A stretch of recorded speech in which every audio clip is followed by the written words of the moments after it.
ओम ज्ञानतिमिरान्धस्य ज्ञानञ्जनशलाकाय चक्षुरुन्मीलितं तस्मै श्रीगुरवे नमः। वाञ्छाकल्पतरुभ्यश्च कृपा सिन्धुभ्यैव च पतितानां पावनेभ्यो वैष्णवेभ्यो नमो नमः। जय श्री कृष्ण चैतन्य प्रभु नित्यानंद श्री अद्वैत गदाधर शिवासादि गौर भक्तवृंद। हरे कृष्ण कृष्ण कृष्ण हरे हरे, हरे राम राम राम हरे हरे।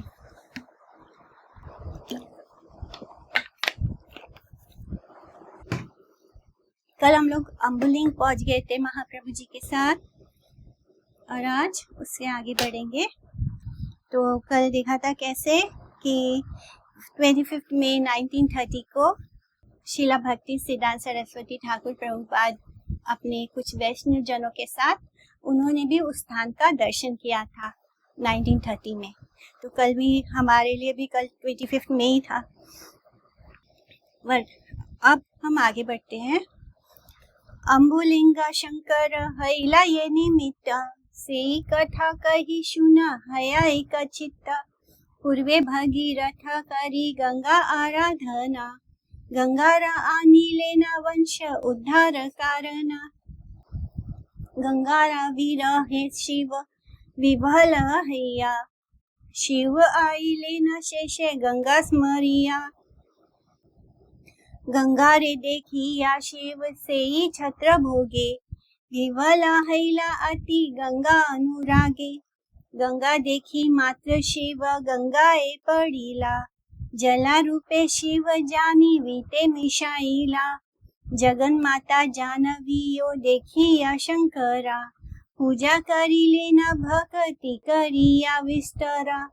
शिव से जानी ना गंगा भक्ति रा महिमा, गंगा ओ जानी न शिव भक्ति राये सीमा। गंगा जल स्पर्शे शिव हैला जलमय, गंगा ओ पूजिला अति करिया विनय। जिस कारण से अम्बुलिंग शंकर का प्रादुर्भाव हुआ, यानी क्यों वहां पर जो शिवलिंग है वो जल के अंदर है, वो उसका कारण बता रहे हैं कि जिस कारण से अम्बुलिंग शंकर का प्रादुर्भाव हुआ, ये वही बात बता रहा हूँ। एकाग्रचित होकर सुनो।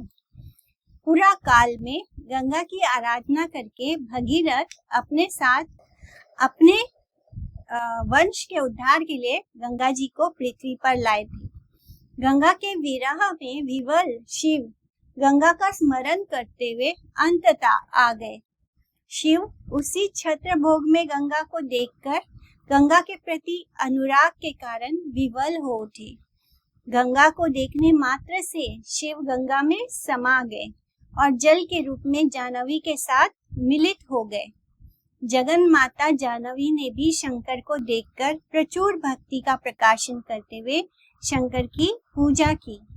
गंगा भक्ति की महिमा को शिव ही जानते हैं। गंगा भी शिव भक्ति की सीमा भली भांति जानती है।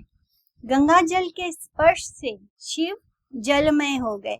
गंगा ने भी अति विनम्र भाव से शिव जी की पूजा की। तो इसलिए वहां पर जो अम्बुलिंग है, अम्बुलिंग गंगा जी के अंदर ही है, यानी जल के भीतर ही है। और अभी भी उस स्थान पर कुछ जल है थोड़ा, जिसको पुष्करनी कहा जाता है। वहां पर एक लेक है जिसके अंदर शिवलिंग है, क्योंकि अभी गंगा जी वहां पे उस तरह से प्रकट रूप से नहीं बहती है। जला रूपे शिव रही लेना से स्थाने, अम्बुलिंग घाट करी घोषे सर्वजने। जल रूप में शिव उसी स्थान पर रह गए। सभी लोग उसे अम्बुलिंग घाट के नाम से जानते हैं। गंगा शिव प्रभावे से छत्र भोग ग्राम, हैला परम धन्य महातीर्थ नाम। तथि मध्य विशेषा महिमा हैला आर, पाइये चैतन्य चंद्र चरण विहार। गंगा और शिव के प्रभाव से वह छत्रभोग नामक गांव पहले ही परम धन्य और महातीर्थ था। इसी बीच चैतन्य चंद्र के चरण विहार को प्राप्त करके ये क्षेत्र और अधिक महिमा मंडित हो गया। यानी पहले तो वो छत्रभोग जो स्थान है, जो गांव है, वो पहले से ही महातीर्थ है, क्योंकि वहां पे गंगा जी और शिव जी का वास है।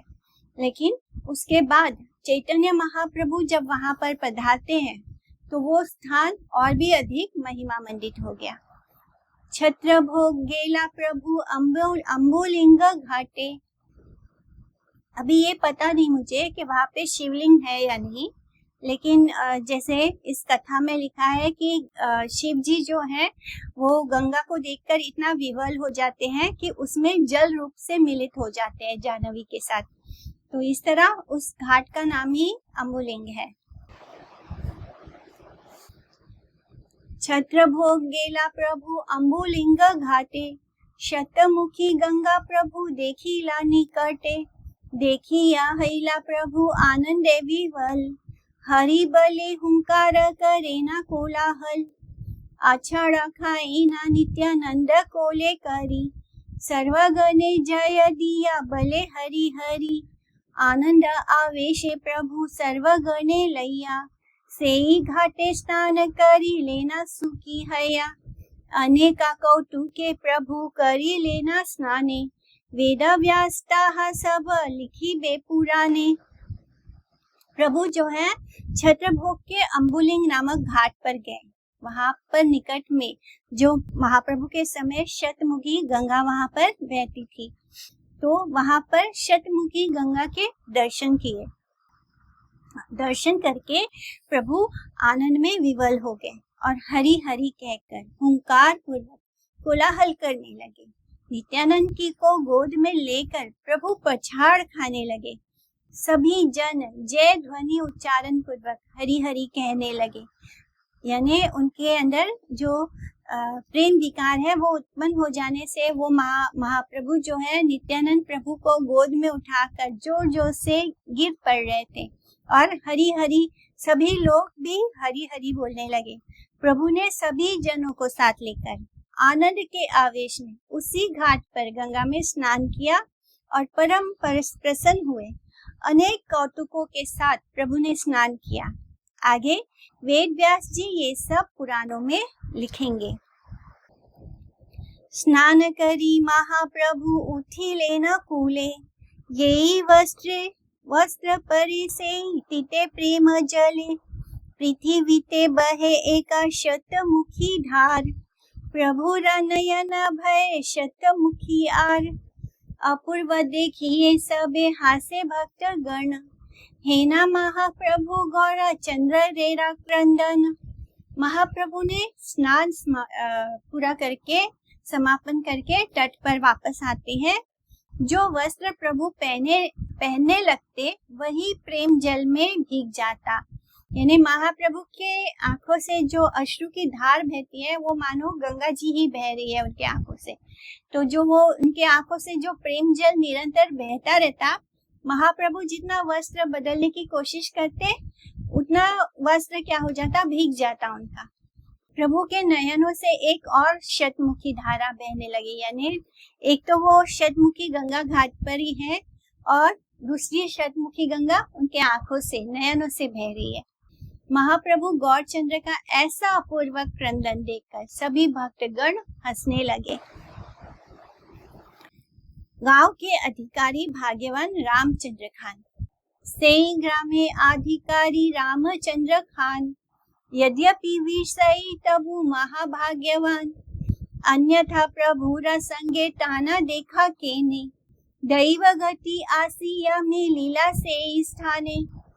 देखिया प्रभुरा तेज भया हैला मने, डोला हैते सतवरी ना मिला से ईशने। दंडवट हैया पड़ी लापद तले, प्रभुरा नाही का भाम्य प्रेमानंद जले। रामचंद्र खान उस गांव के अधिकारी थे। विषयी होने पर भी यानी मटेरियलिस्टिक होने पर भी वो महाभाग्यवान थे, नहीं तो उन्हें प्रभु का दर्शन कैसे होता। यानी कुछ तो सुकृति थी उनके पास कि इतने विषयी हुए तब भी उनको चैतन्य महाप्रभु के दर्शन हो रहे हैं, इसलिए उनको महाभाग्यवान कहा है। दैव गति के अनुसार वे उसी स्थान पर आ मिले। प्रभु का तेज देखकर उनके मन में भय हुआ। वे डोली से नीचे उतर आए, डोली में सवार थे और उससे नीचे उतर आए और फिर आकर उन्होंने दंडवत प्रणति निवेदन पूर्वक प्रभु के चरणों में गिर पड़े। प्रेम आनंद रस के कारण प्रभु को बाहरी सुरभूत का ज्ञान नहीं रहा, यानी महाप्रभु अपने ही कृष्ण प्रेम आनंद रस में डूबे हुए थे। और फिर जब रामचंद्र खान आकर उनको दंडवत नति करते हैं तो उनको कुछ बाहरी होश नहीं था। हा जगन्नाथ प्रभु बले घने घना, पृथ्वी ते पड़ी घना कराई क्रंदन, देखिया प्रभुरा आरती रामचंद्र खान, अंतरे विदीर्ण हैला सज्जनेरा प्राण, कोना मते ए आरतीरा नहे संबरणा, कांदे आर ए मत चिंते मने मन, त्रिभुवने हेना आछे देखी से क्रंदना, विदीर्ण हया काष्ट पाशनेरा मन। प्रभु बार बार हा जगन्नाथ बोल रहे थे और पृथ्वी को ऊपर गिरकर सघन क्रंदन कर रहे थे। प्रभु की आरती देखकर, इस तरह प्रभु को क्रंदन करते हुए देखकर जो सज्जन रामचंद्र खान का अंतर प्राण विदीर्ण होने लगा, उनको महाप्रभु का जो क्रंदन देख रहे हैं, महाप्रभु को रोते हुए देख रहे हैं, तो उनका हृदय ही फट रहा है। किसी भी उपाय से इस आरती का संवरण नहीं होने वाला, यानी कोई चाहे कुछ भी कर ले, लेकिन इनका जो दुख है, इनका जो पीड़ा है अंदर, वो खत्म नहीं होगा, क्योंकि उनकी पीड़ा है कृष्ण से विरह, और बिना कृष्ण के उनकी विरह खत्म नहीं होगा।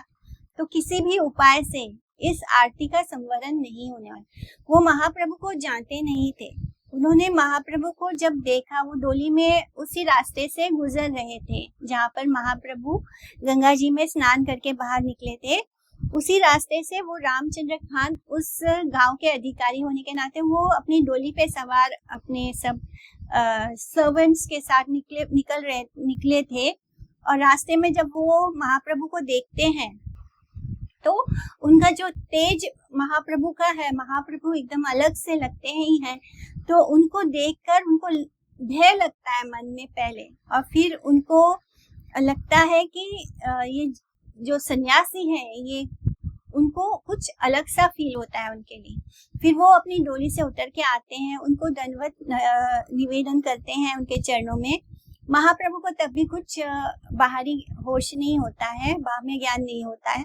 महाप्रभु अपने जो प्रेम विकार के कारण वो अपने प्रेम में ही क्रंदन किए जा रहे हैं। उनको रोता हुआ देखकर उनका रोना बहुत, उनको उनके हृदय को बहुत जैसे उनको बहुत तकलीफ होती है, पीड़ा होती है जब महाप्रभु को इस तरह रोते हुए देखते हैं, और सोचते हैं कि चाहे कुछ भी उपाय कर लिया जाए तब भी ये जो आरती है, ये जो रो रहे हैं, ये विरह में भगवान के, इनका मतलब इनका दुख दूर नहीं होने वाला।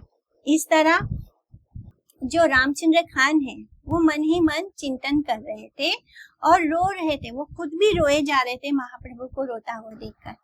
त्रिभुवन में ऐसा कौन सा काष्ठ पाषाण के समान मन है जो इस क्रंदन को देखकर विदीर्ण ना हो जाए, यानी तीनों लोकों में ऐसा कोई नहीं है जो महाप्रभु के इस क्रंदन को देखकर भी ना पिघल जाए। यहाँ तक कि काष्ठ और पाषाण भी पिघल जाते हैं, यानी लकड़ी और पत्थर भी पिघल जाते हैं जब महाप्रभु का क्रंदन देखते हैं। किछु स्थिर हई वैकुंठेरा चूड़ामणि, जिज्ञासीला रामचंद्र खाने राखे तुमी, संभ्रमे करिया दंडवत कड़ा जोड़, भले प्रभु दास अनुदास मुहि तोर, तबे शेषे सर्वलोक लागिला कहिते, एई अधिकारी प्रभु दक्षिणा राज्यते। महाप्रभु कुछ स्थिर होने पर वैकुंठ के चूड़ामणि गौर सुंदर ने रामचंद्र खान से पूछा, तुम कौन हो के तुम्ही? संभ्रम सहित दंडवत प्रणति निवेदन कर पूर्वक हाथ जोड़कर रामचंद्र खान ने कहा कि प्रभु मैं आपका दासानुदास हूँ। फिर अंत में अन्य लोगों ने बताया महाप्रभु को कि ये जो है ये दक्षिण राज्य के अधिकारी हैं। प्रभु बोले तुम्ही अधिकारी बड़ा भाल, नीलाचले आम्ही याही केमते सकाल, बहाए आनंद धारा कही ते, नीलाचल चंद्र बली पड़ेला भूमि ते, रामचंद्र खान बले शुन महाशय, ये आज्ञा तो मारा से कर्तव्य निश्चय। प्रभु ने कहा तुम बहुत अच्छे अधिकारी हो, मैं नीलांचल शीघ्र कैसे पहुंच सकता हूँ, यानी मैं अति शीघ्र जल्द से जल्द नीलांचल कैसे पहुंच सकता हूँ। कहते कहते प्रभु के नयनों से फिर से आनंद धारा बहने लगी और वे नीलांचल चंद्र कहकर भूमि के ऊपर गिर गए। रामचंद्र खान ने कहा सुनिए महाशय, जो आपकी आज्ञा है वही हमारा निश्चित कर्तव्य है, यानी अब ये मेरा कर्तव्य है कि मैं आपको जल्द से जल्द नीलांचल पहुंचा दूं।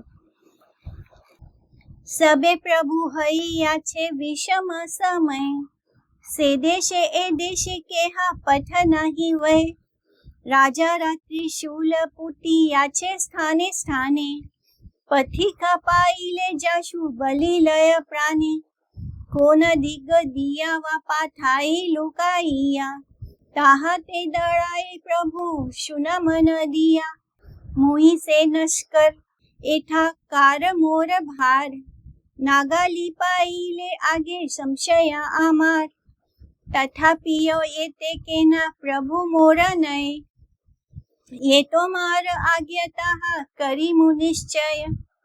फिर भी हे प्रभु, समय अच्छा नहीं है, दोनों प्रदेशों के बीच यातायात ठप हो चुका है, यानी आना जाना बंद है।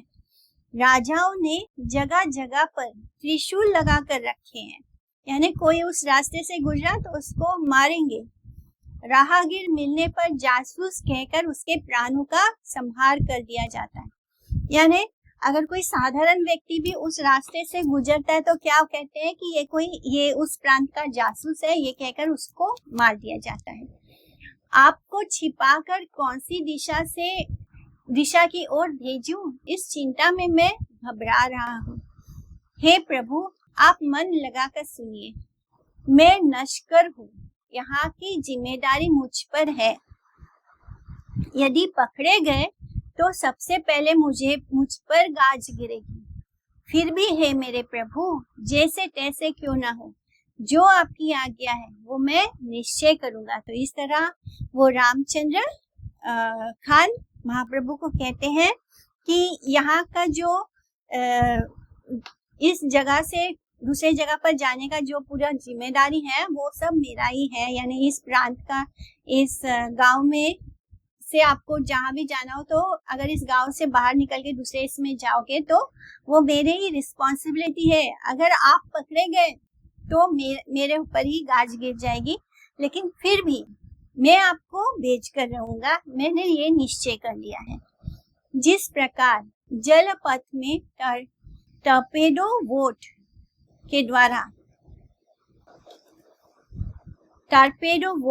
द्वारा विरोधी पक्ष का संहार किया जाता है, उसी प्रकार पथ की भूमि के नीचे लोक दृष्टि के अगोचर में त्रिशूल समूहों गाड़ देने की प्रथा चालू थी, ताकि विरोधी गण परस्पर के प्रदेशों में आ जा ना सके। इसलिए सुई के अग्रभाग जैसे शनि धारदार त्रिशूल समूहों को मार्ग के बीच में जगह जगह पर गाड़ दिया जाता था और आशा की जाती थी कि अज्ञात स्थान होने के कारण जिस समय बलपूर्वक विपक्ष के पदाधिक पैदल सैनिक गमन करेंगे, उस समय उन त्रिशूल समूहों से उनके पद विद हो जाएंगे। तो इस तरह जमीन में त्रिशूल गाड़ दिया जाता था। अगर कोई उस जगह से गुजरे तो वो जो त्रिशूल के सुई जैसे नोक है वो उनके पैरों में घुस जाएंगे। यदि मोरा भृत्य है न ज्ञान ढाके मने, तबे एठा भिक्षा आजी करा सर्वगणे, जाति प्राण धन के ने मोहर न जाए, आजी रात्रे तोमा पाथाई मु सर्वथाय, शुनिया हैला सुखी वैकुंठेरा नाथ, हासी ताने करी लेना शुभ दृष्टिपात, यदि आप मुझे अपना दास समझते हैं, भृत्य समझते हैं, तो सभी के साथ आज मेरे यहाँ पर भिक्षा ग्रहण कीजिए। तो इस तरह उन्होंने उनको भिक्षा करने के लिए निवेदन किया। रामचंद्र खान ने महाप्रभु को कहा कि अगर आप मुझे सच में अपना दास समझते हो तो आज का भिक्षा आप मेरे घर में ग्रहण कीजिए, चाहे मेरी जाति, प्राण, धन क्यों ना चले जाए, आज रात मैं आपको जरूर भेजूंगा। ये सुनकर वैकुंठ के नाथ सुखी हुए और हंसकर रामचंद्र खान के प्रति शुभ दृष्टिपात किया। दृष्टि मात्र तार सर्व बंध क्षय करी, ब्राह्मण आश्रम में रही लेना गौर हरि, ब्राह्मण मंदिरे हैला परम मंगल, प्रत्यक्ष पाइला सर्व सुकृतिरा फल, नाना यत्ने दृढ़ भक्ति योग चित्त हया, प्रभु रंधन विप्र करी लेना गिया, नामे से ठाकुर मात्र करे न भोजन, निजा वेशे अवकाश नहीं एक क्षण। तो इस तरह महाप्रभु के दृष्टिपात मात्र से महाप्रभु ने उनको केवल उनकी ओर देखा था, तो उनका जो शुभ दृष्टि रामचंद्र खान पर पड़ा, उनके जो दृष्टिपात्र मात्र से रामचंद्र खान को सभी बंधनों से मुक्ति दिलाकर गौर हरि ब्राह्मण रामचंद्र खान के आश्रम में ठहर गए।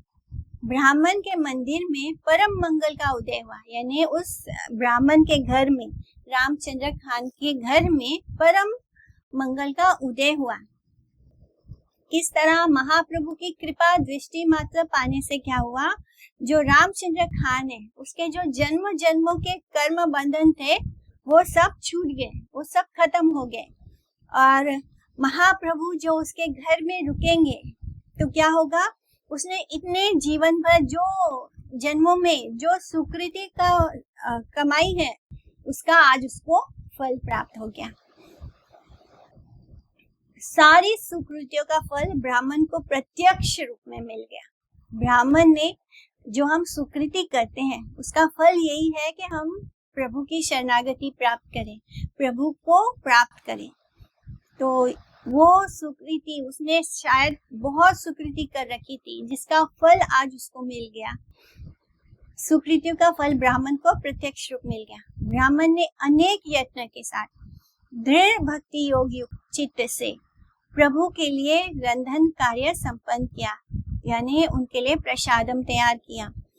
ठाकुर ने केवल नाम मात्र का भोजन किया, केवल नाम के लिए अपना मुंह छूटा कर लिया। अपने आवेश के कारण उन्हें एक क्षण के लिए भी अवकाश नहीं था, क्योंकि वो इतने आतुर, इतने उनके अंदर आवेश था कि उनको जगन्नाथ जी से मिलना है, कृष्ण से मिलना है। इस कारण उनको भूख प्यास कुछ नहीं था और इसलिए उनके पास एक क्षण भी खाली नहीं था। रामचंद्र खान के घर में अनेक उपायन सहित गौर सुंदर के लिए भोज्य पदार्थ लाए गए थे, परंतु श्री महाप्रभु ने नाम मात्र के लिए भोजन स्वीकार किया। कृष्ण प्रेम में विवल गौर सुंदर ने रामचंद्र खान के द्वारा प्रदत्त भोज्य द्रव्य समूह को लौकिक भाव से ग्रहण किया। इस तरह उन्होंने केवल थोड़ा सा भोजन उनके सुख के लिए, उनकी खुशी के लिए ग्रहण कर लिया। भिक्षा करे प्रभु प्रिय वर्ग संतोषार्थ, निरावधि प्रभु भोजन परमार्थ, विशेष चालीला ये अवधि जगन्नाथे, नामे से भोजन प्रभु करे से ही हईते। प्रभु ने अपने प्रियजनों के संतोषार्थ भिक्षा ग्रहण कर ली। वास्तव में प्रभु का निरवधि भोजन तो परमार्थ है। विशेष करके उस समय, जिस समय से प्रभु जगन्नाथपुरी के लिए रवाना हुए, उसी क्षण से प्रभु नाम मात्र का ही भोजन करते रहे। केवल अपने जो भृत्य हैं, जो अपने उनके दास हैं, भक्त हैं, केवल उनकी खुशी के लिए वो भोजन ग्रहण कर रहे थे। उनको भूख प्यास कुछ नहीं थी। केवल पूरे रास्ते भर जब भी उन्होंने भिक्षा ग्रहण की तो केवल नाम मात्र के लिए ही भोजन किया। बाहर से भिक्षा ग्रहण की छलना से भोज्य पदार्थों को ग्रहण बाहरी जगत में लोक वांछनार्थ मात्र है, परंतु हर समय परमात्म विचार रूप से भागवत प्रसाद ग्रहण ही उनका एकमात्र स्वीकार्य भोज्य है। यह प्रभु का लीला प्रदर्शन है। भक्ति के विरोधी कर्मीगण समझते हैं कि शौक ब्राह्मण के परिचय में स्वीट ब्राह्मण भ्रुव के घर में श्री गौर सुंदर ने भोज्य ग्रहण किया था, किंतु वास्तव में वह लौकिक जड़ बुद्धि का खंडन मात्र है। जो लोग प्रताड़ित छलित होने के योग्य है एवं परमार्थ से नित्य वंचित है, उन्हें सब कर्म कांड में निरत विप्र भ्रुवगणों को वंचना देने के लिए यह प्रकाश्य भाव में उसी प्रकार मूढ़ आचरण का गौण अनुमोदन मात्र है। इस प्रकार के गौण अनुमोदन से कर्म कांड में रत जनगण को आने वाले समय में मंगल की प्राप्ति होगी। इसलिए ये सब उस प्रकार के परमार्थ विरोधी कर्मी गणों के संतोष विधानार्थ प्रभु का चेष्टा मात्र है। भविष्य में वे सब वैष्णव होने पर अपना मंगल लाभ करके प्रभु के प्रिय हो सकेंगे, किंतु कृष्ण प्रसाद को छोड़ महाप्रभु ने कभी भी अन्य किसी वस्तु का ग्रहण करने की लीला प्रदर्शित नहीं की है। वे स्वयं सर्वश्रन लक्षाधिक कृष्ण नाम ग्रहण का आदर्श प्रदर्शित करते हुए कृष्ण के उद्देश्य से विप्रभु के द्वारा पकाया गया अन्न समूह समर्पित करके ग्रहण किया करते थे, क्योंकि आगे चलकर विप्रभुआ संप्रदाय उन्हें विप्रभुआ का अनादर करने वाला समझकर चिरकाल के लिए नरक में पतित ना हो जाएं। इस अपराध से उनकी रक्षा करने के लिए ही महाप्रभु ने तत्कालिक अवैष्णव उचित स्मार्ट आचार स्वीकार लीला का प्रदर्शन किया था। वस्तुतः लक्षेश्वर लाख बार हरिनाम लेने वाले के नैवेद्य को छोड़ कृष्ण कभी भी और कुछ ग्रहण नहीं करते हैं। महाप्रभु ने इस पारमार्थिक विचार का ही प्रदर्शन किया है। महाभागवत गण प्रत्येक दिन ही लक्ष्य नाम ग्रहण किया करते हैं एवं हरि गुरु वैष्णव प्रसाद के अलावा और कुछ ग्रहण नहीं करते हैं। अतएव भक्त विमुख से आस्वादित महाप्रसाद का अवशिष्ट ही परमार्थिक भोज्य है। अन्य भोजन पदार्थ समूह मल मूत्र की तरह त्याग देने के योग्य है।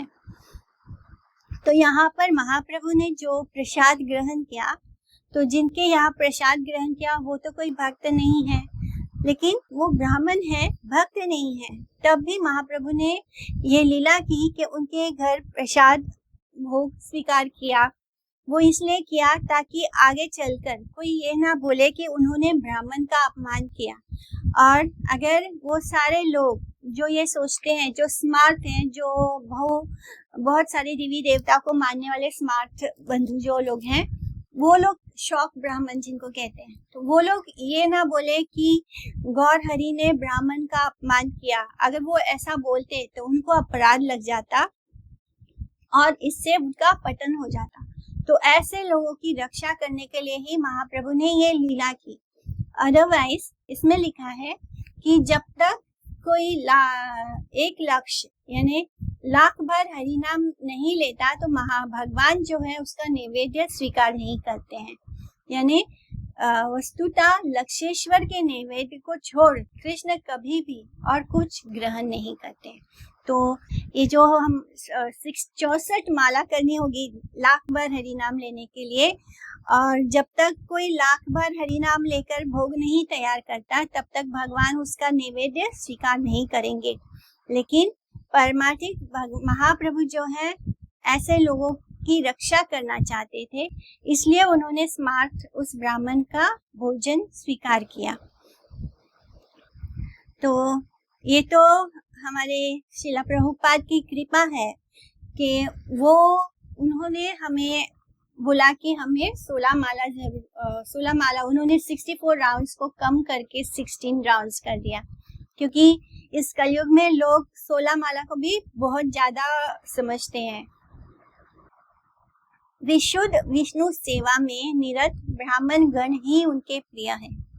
उन सब के संतोष विधानार्थ अपने आश्रित विप्रभुआ समूह को सेवा में अधिकार प्रदान करना ही उनकी दान लीला का एक अपूर्व प्रकार भेद है।